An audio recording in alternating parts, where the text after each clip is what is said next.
$40, 2 hours. That's what a boyfriend costs in Seoul right now. You pick his face off the menu, he cuts your food, fixes your hair for the photo, tells you you're beautiful right on time. And you feel a little sorry for whoever pays for that. Don't. Save it for yourself. Because you've been renting one for years. You just got a worse deal. No face to pick, no time limits. Nobody ever told you the meter was running. I'm a Korean man, I helped build that man. I stood in front of a camera and sold a feeling I didn't have to people I would never meet. So today, I'll show you who's really booking these men, what they do in the first 60 seconds, and at the very end, the one line running on the every dates like it. Yours included. The man you built. You have a man in your head right now. You didn't build him from scratch. You assembled him. A scene from one drama, a look from another, a voice from a song you go back to at the end of a long day. And some part of you already knows he isn't one man. He's a composite, a best of, a highlight reel with a jawline. You knew that. You watched anyway.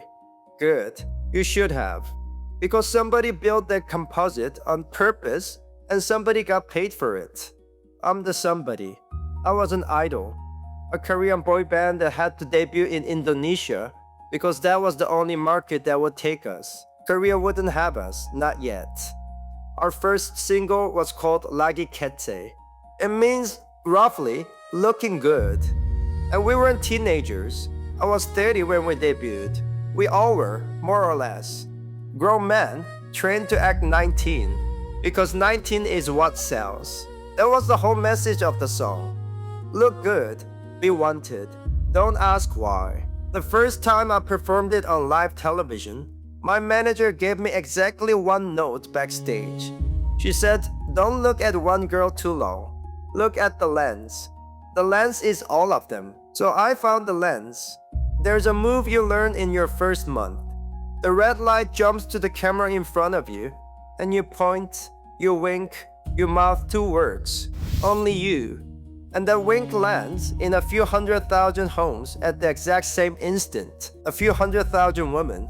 And every single one of them feels like the only one. That is not a glitch in the system. That is the product. That is the whole product.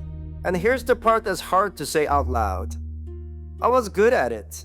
I could empty a stadium into a camera lens and feel absolutely nothing. I'd be standing there mouthing only you, thinking about my mark on the floor and whether my earpiece was slipping, and it cost something to be that good. The softness you see is manufactured, and the factory runs on the person inside it.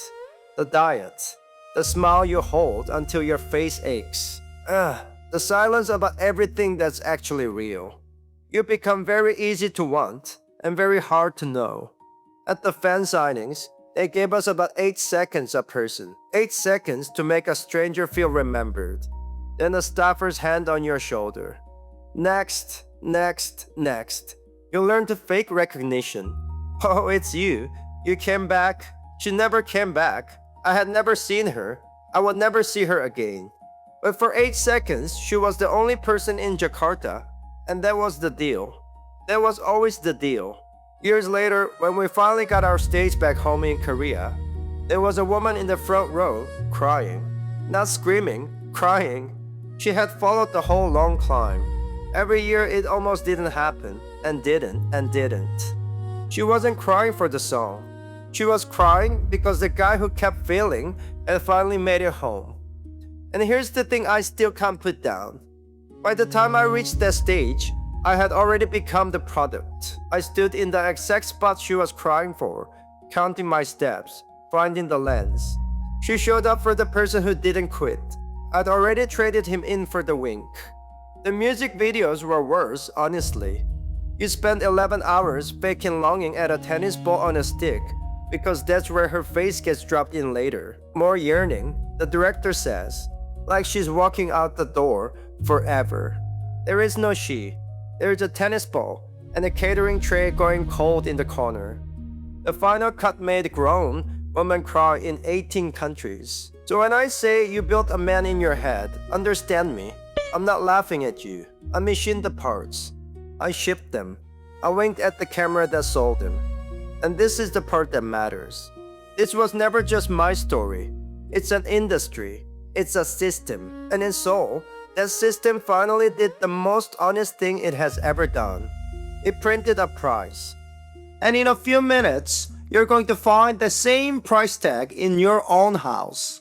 On something you already pay for. Every month, stay with me.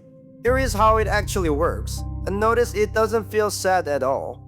It feels like ordering lunch. You open a website, there's a catalog, 7, 8 men. Each one has a photo, a short bio, the languages he speaks, the days he's free. This one does palaces and all the Hanok villages. That one does shopping in Hongdae, with a cafe full of raccoons for when your feet give out. You pick a face, the way you'd pick a hotel. 2 hours runs about $40. A full day out on the ski slopes, around 190. You cover his lunch. He points you to the cheap places. He asks before he spends a single one of your money. Romantic, I know. And there are rules. Real ones, printed before you book. No touching, no drinking, no exchanging numbers, public places only.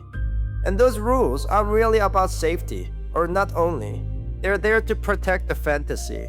The moment you could touch him, or text him at midnight, or learn his last name, he'd stop being a character and start being a man. And a man can disappoint you. The rules keep him perfect. Perfect has a price, and the price is that it ends at 6. Let me walk you through one. The real shape of a day. She comes up out of the metro at 3 in the afternoon. He's already there, holding a small coffee he bought with his own money, because that part isn't billed. He doesn't rush her. He asks if her feet are okay for walking. They aren't, so the palace quietly becomes a cafe instead. He laughs at the thing she says that wasn't really that funny. He turns her toward the good light without ever telling her that's what he's doing. At the photo booth, he picks the frame. At dinner, he reaches over and trims the fat off her grilled pork before she has to ask. And at 6 o'clock, on the dot, he walks her back to the same metro exit, gives a small bow, and is gone. She leaves with 200 photographs and the cleanest afternoon she's had in years. He leaves with $40 and a story he will tell no one. Now, picture who books this. You're seeing someone lonely, someone sad, a little desperate. You're wrong, and the way you're wrong is the entire point. In Korea, people rent a stand-in to walk into a class reunion, so everyone who knew them at 20 assumes they turned out fine. They rent someone to sit beside them at a funeral. Nobody should have to grieve in an empty row. None of that is romance. It's set dressing for a life. Japan has done this for years. One agency keeps more than 5,000 stand-ins on call. 15,000 yen for 3 hours. People hire a husband just to survive a parent-teacher meeting. So get the sad picture out of your head. This is not a service for the broken. It's a service for the honest. And the tourist version, the rent-and-upper one, has the most honest origin story I have ever heard. The founder said visitors kept landing in Korea expecting the men from the dramas, tall, soft, attentive, cheekbones you could set a watch by. Reality kept letting them down. Korean men, it turns out, are just men. So he did the obvious thing. In his own words, more or less, he decided to give these women men they could be proud of. Read that twice. He didn't build a dating service. He built a disappointment repair shop. He found the gap between the drama and the street. And he started renting it out by the hour. To women from France, Germany, England, Thailand. He even worked it himself for a while, under a fake name, just to see. The boss became the product to understand the product. I respect that more than I expected to. The newer companies don't even pretend anymore. Fried chicken and beer by the Han River at night. Quote, just like the main characters in Korean dramas, that is the actual sales copy on the actual page. They are not selling you a man, they are selling you a scene you already own. They're renting you the inside of your own head and charging a deposit to let you back in. And I know what you're thinking. This is a strange little Korean thing, a tourist gimmick, something that happens to other people far from your couch. I have to turn this around on you now. You think the rental is a strange part. The rental is the honest part. Watch. You pay about $17 a month for a streaming subscription. You think that's a film library. It isn't. It's a rental contract for men. You browse a catalog of faces. You pick one. He performs devotion for 16 episodes straight. He learns your coffee order by episode 3. He shows up at the airport in the rain by episode 12. He says the thing nobody in your real life ever thought to say on a schedule a writer's room approved 8 months ago. He waits in the rain. He grabs the wrist. He says the line you have personally rewound about 40 times. And at the end of the season, he goes home to a life you were never in. That is the rent and oppa service. You're already a customer. You've been a loyal, paying repeat customer for years. The only difference, the only one, the man in Seoul charges by the hour and tells you so. The man on your screen charges by the year and never says a word about it. You think $40 is steep. $17 a month is $200 a year. 10 years of that is $2,000. The woman in Seoul paid $40, and the machine knows you better than you know yourself. There's a Korean show out right now about a worn-down woman who subscribes to a virtual boyfriend service and watches her real life slowly blur into the fantasy. They didn't have to invent that premise. They pointed a camera at your living room and pressed record. They turned your Friday night into a television show, and you subscribe to watch it. That is how normal this has become. Stay with me. I am not calling you a fool. I'm calling you a customer who never once saw the bill. And you do it in the rest of your life too. You just don't call it renting. You rewatch the proposal scene before a hard week. You play the song on the commute, so a stranger's voice can tell you you're worth crossing a city for. That isn't a film library. That's company you hire, so you don't have to feel it alone. You just pay in time instead of cash, and you tip in hope. And before you decide the women on the other side of all this have it easier, they don't. The young woman inside the machine, the idols, the actresses, the faces that get cut up and reassembled into the man and the woman of your dreams. They didn't get to be the customer. They got to be the product. I know, because I was one of them. At least you can turn the television off. She can't. She's the most rented person in the building, and she never sees a cent of the fee. So no, the rental isn't beneath you. You're the one who invented it. The woman in Seoul just had the nerve to do it with the lights on. There's one sentence running under all of it. The rented date, the drama, the wink I used to throw down a lens. The same 5 words every time. I'll hand them to you before this is over. But first, the question you actually came here for, whether you knew it or not. Who actually get the better deal? What are these men trained to do in the first 60 seconds? It isn't the compliments. The compliments are easy and they come later. The first thing he's trained to do is make you forget you rented him. It doesn't open with passion. Passion is pressure. He opens with ease. He acts like spending the afternoon with you is the simplest thing he'll do all day, like you are not work. And that is what the whole machine is actually selling. Not romance, not abs, not the rain. The feeling of being chosen without an audition. Because somewhere along the way, real life taught you the opposite. It taught you that affection was a performance review. That you had to be younger, lighter, easier, quieter, smaller. That love was something you earned by the inch and lost by the year. I'm raising kids. I watch how early the world starts handing out grades. It starts before they can spell their own names. And it never stops. It just gets quieter. A glance that slides off you in a crowded room. An invitation that quietly stops coming.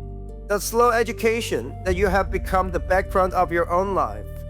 A rented man is the one place that math gets switched off. For 2 hours, you are the foreground, on purpose, by appointment. The whole fantasy industry runs on one quiet bet about you. The bet that nobody in your real life, not once, made you feel like you weren't a task to be finished. Your age does not disqualify you from that feeling. Your weight does not. Your passport does not. The year printed on your birth certificate does not. But do not romanticize the man delivering it. He is not a hero. He's a guy with a clear deposit and a 2-hour window. The drama lead is not pining for you. He doesn't know your name, and he never will. The single kindest man on your screen has not spent 1 second of his life thinking about you. That isn't cruelty. That's the contract you both signed. And yes, his version is bought.